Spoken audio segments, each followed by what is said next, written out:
因此可以利用这种特性设置公共密码，好让 A 方与 B 方相互之间可以解读。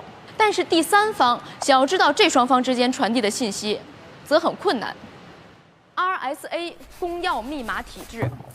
现在假设有 A 和 B 两人取两个相应的素数 P、Q 及定义语。随玉，哎，老师，你有什么问题吗？我没什么，就是我觉得我连问题都不知道是什么。郑老师，随意是被我拖来密码社的，他对数字不太擅长，所以你讲课的时候可不可以稍微慢一点？所以我当初就只有叫你和陈浩轩来，随玉会拖慢我们的讲课进度的。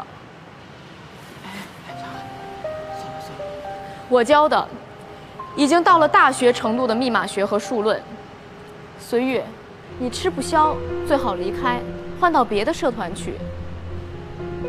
好了，我现在出几道数论相关的习题，陈浩轩、夏长安，你们回去做。郑老师，会讨论不同类别的密码吗？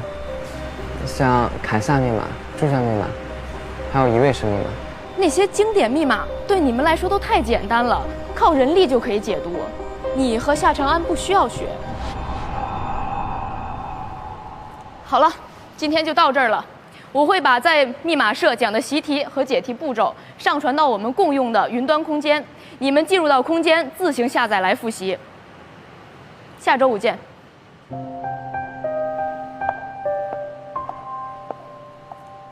冰块跟我作对就算了，连老师讲话也这么不客气，他们有什么毛病？